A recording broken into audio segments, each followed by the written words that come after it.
दूसरा, हमने कभी किसी की भैयावृत्ति नहीं की, सेवा नहीं की, कहीं ना कहीं किसी प्रकार का अंतराय कर्म हमने डाला,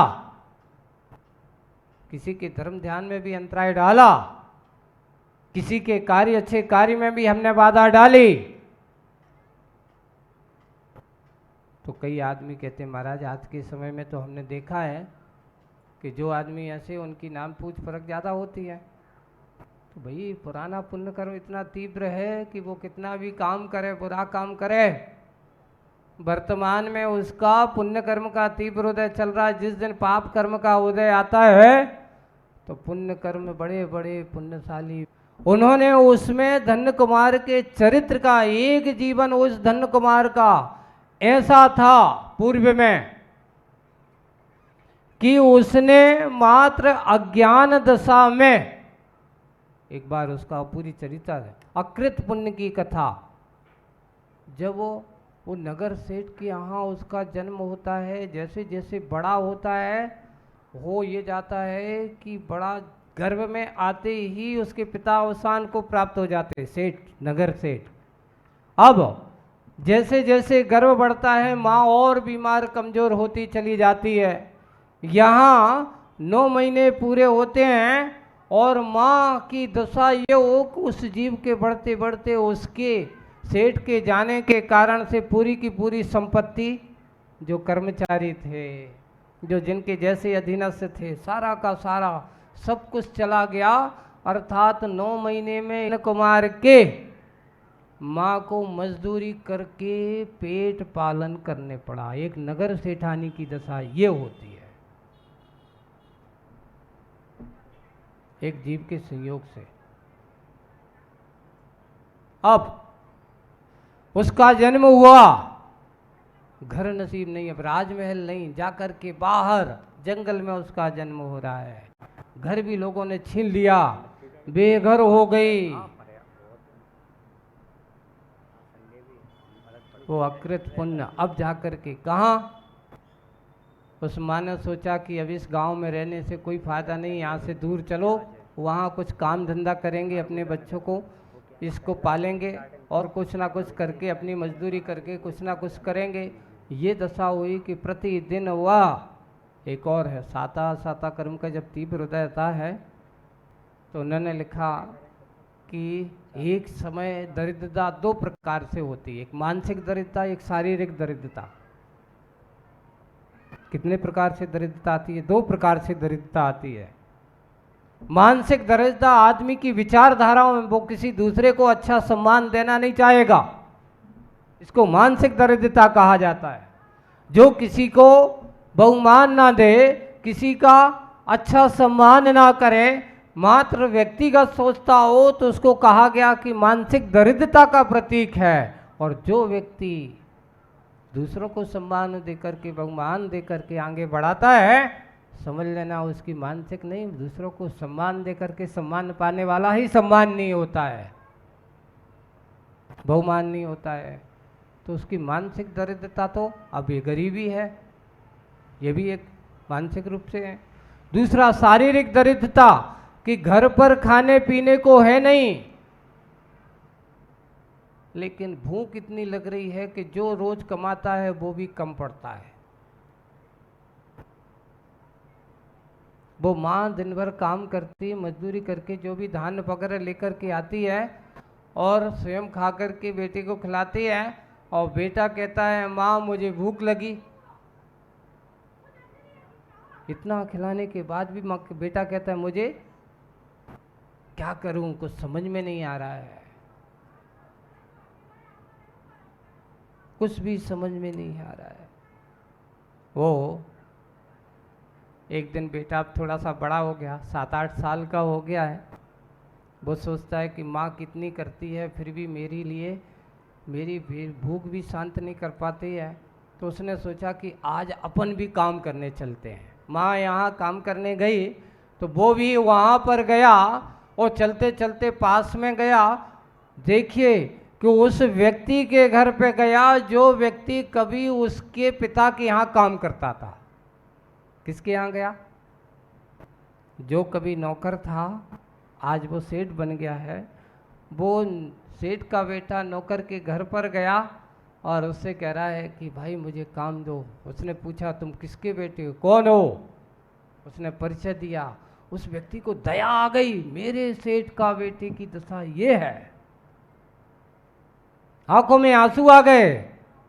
दया भाव के साथ उसने कहा बेटा एक काम करो, तुम काम मत करो, तुम्हें क्या चाहिए? बोले कि कुछ नहीं चाहिए, भोजन की थोड़ा सा सामग्री या कुछ भी मिल जाए।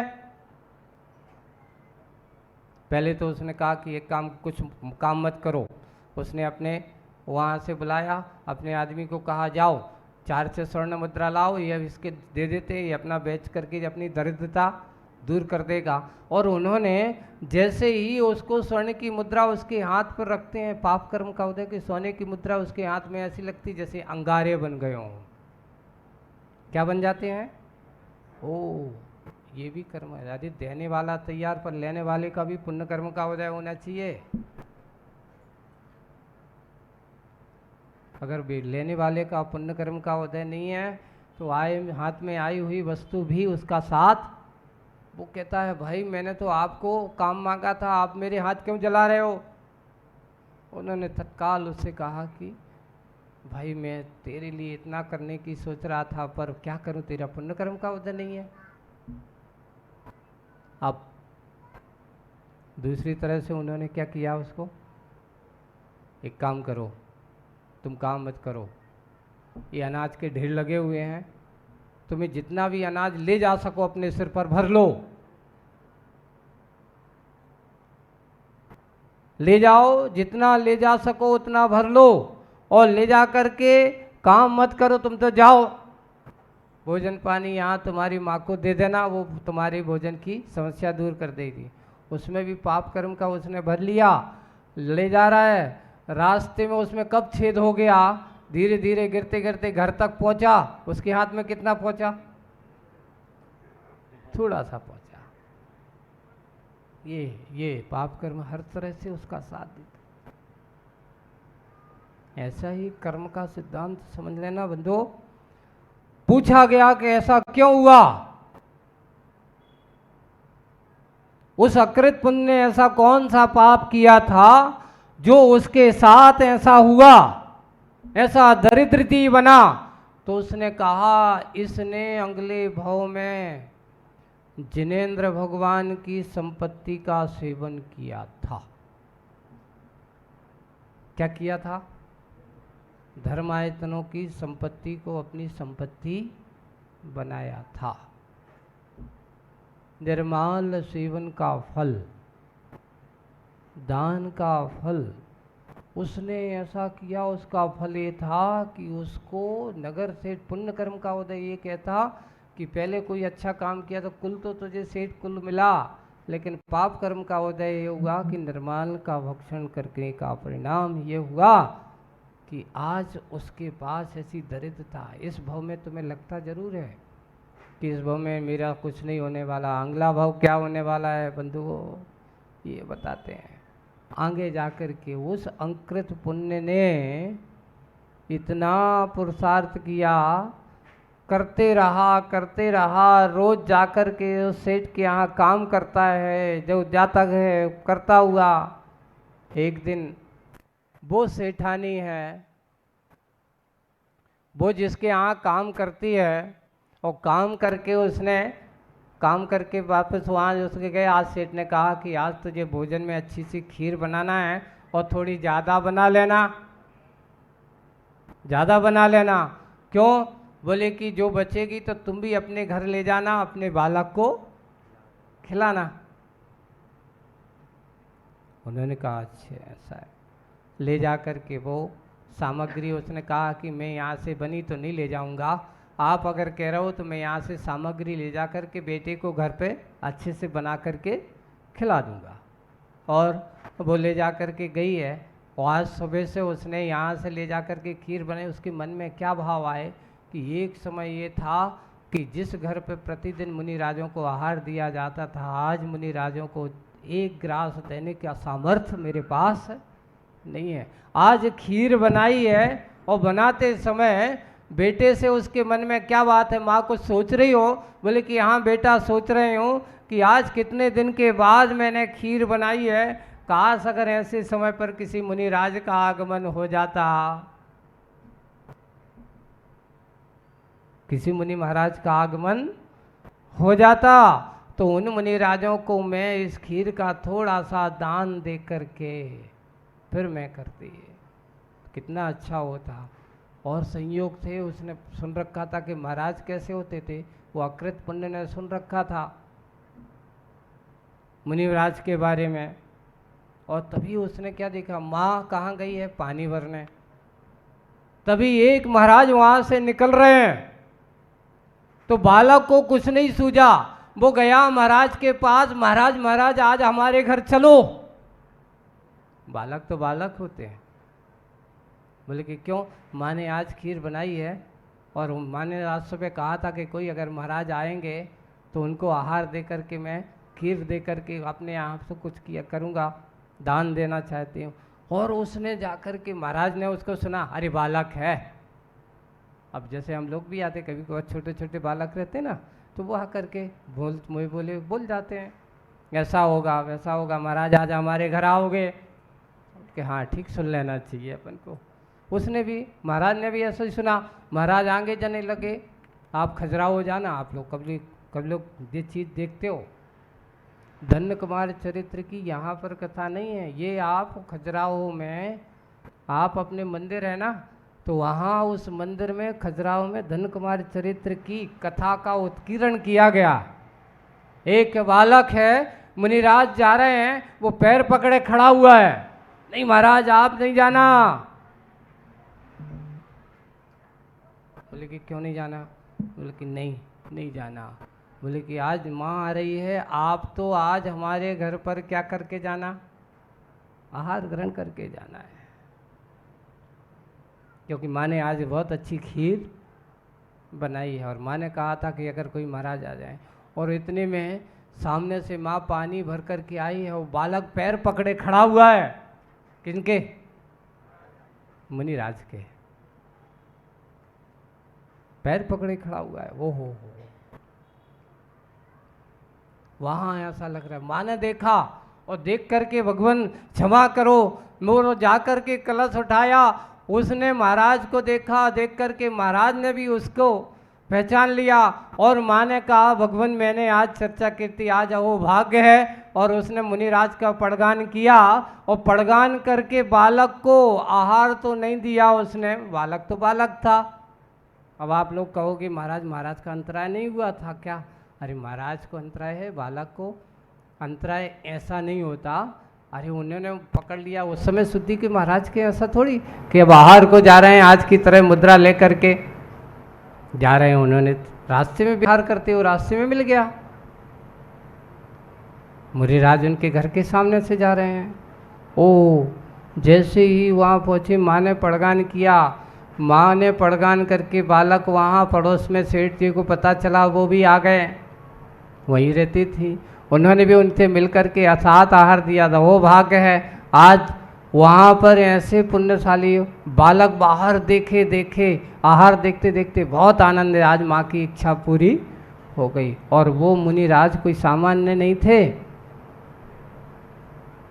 क्षीरश्रावणी रिद्धि के धारी मुनि महाराज, जिनके हाथ में अगर रूखा सूखा भी आ जाए तो वो भी कैसा हो जाता था? मीठा। क्षीण महारिद्धि के धारक महाराज कि इनके हाथ में अगर जितना भी आए, और फिर पूरे गांव में आहार के बाद उनने आहार किया और इतनी खीर हुई कि स्वयं बालक को खिलाई, पड़ोस में खिलाया, पर खीर का क्षीण महारिद्धि के धारक भाई ऐसा क्या हो गया मुनि महाराज की आहारचर्या का। तो बंधु आज आपको ये कथा इसलिए मैंने सुनाई है, पुण्य कर्म का उदय हमारे जीवन में अगर होता है भैया, व्यक्ति अच्छी होती है तो शरीर आपका स्वस्थ होता है। इसलिए और जब पाप कर्म का उदय होता है तो संपत्ति होकर के भी उसका उपभोग नहीं हो पाता। हम भोग उपभोग की बात को अच्छे से समझें। आज पार्श्वनाथ भगवान की आराधना का समय आपने यहाँ किया है, आराधना की है। और आराधना के साथ साथ हमने एक भावना की है कि ये भावना हमारे जीवन में हो कि भगवान जैसे आपके जीवन में इतने संकट आए तो आपने सारे संकटों को सहन किया, पर सबसे कर्म के सामने आप कभी नतमस्तक नहीं हुए। आपने संघर्षों में, उपसर्गों में तुमने समता का भाव धरा, आदर्श बना रहा। तुम्हारा जीवन भक्तों के जीवन में उतरा वाली बात। इसलिए आज पार्श्वनाथ भगवान की स्तुति का ये समय। और यहाँ पर सैटेलाइट में बात सही है, एक दिन का संयोग था और कल आज पार्श्वनाथ हैं, कल यहाँ पर विमलनाथ भगवान की आराधना भी संयोग बन गया है। क्यों? देखो कभी कभार भक्तों की भावनाएं जो होती ना, पहले कहते महाराज अच्छा मंदिर है, आए आप एक दिन आओगे, तो मैंने कही अभी एक एक दिन तो हो जाना चाहिए, लेकिन एक दिन से बड़ा अब क्या 2 दिन का कार्य हो गया। एक और संयोग बन गया। गर्मी का समय था, पहले मांडवी की पुल का कार्यक्रम का था, चल रहा था, लेकिन यहाँ से दूर भी हो रहा था और सोचा महाराज वहाँ पे भक्तगण कम हैं, यहाँ भक्तगण ज़्यादा हैं। तो हमने कहा कि ठीक है, भक्तों की भावनाएं अगर ऐसी होती है तो कार्यक्रम हमारे भावेश और विजय सभा में महाराज ऐसा ऐसा है तो उनको दे दें। मैंने कहा भाई देखो होंगे तो 24 तीर्थंकर की आराधना है ना, आराधना तो पूरे तीर्थंकरों की आराधना चल रहा है। और इन दिनों में हमें पूरे के पूरे सारे तीर्थंकरों की आराधना करते करते पूरे करीब करीब सभी 20 हो गए, 21-20 तो हो गए। लास्ट महावीर भगवान आज 5 तारीख है, आज 6 तारीख हो गया, कल 7 है, फिर 8 तारीख को पादली में है और 9 तारीख को महावीर सीजे रोड पे है और सीधा 10 तारीख महावीर जयंती। अब ज़्यादा दूर नहीं है। महावीर जयंती कितनी दूर है ये बताओ? हम भगवान महावीर को नाम से मात्र मानते कि काम से भी मानते हैं? जियो और जीने दो, महावीर जयंती आएगी खूब नारे लगाएंगे, हिंसा परमो धर्मा, भगवान महावीर स्वामी की खूब लगाएंगे कि मात्र इतना ही संबंध है। एक हमारे महाराज थे, उन्होंने एक थोड़ा सा एक व्यंग्य लिखा था। आज उन्होंने लिखा सत्य अहिंसा से बस हमारा तो इतना नाता है, महावीर जयंती आती दीवालों पर लिख जाता है और दिवाली पर पुत जाता है। सत्य अहिंसा से बस हमारा इतना नाता है, महावीर जयंती आती है तो दीवारों पर लिख जाता है और दीपावली आती है तो पुत जाता है। आज हम सब ऐसे उस कार्य को करते हुए अपने आप को समझने का कार्य करेंगे। इसी भावना के साथ बोलिए परम पूज्य आचार्य गुरुवर श्री विद्यासागर जी महाराज।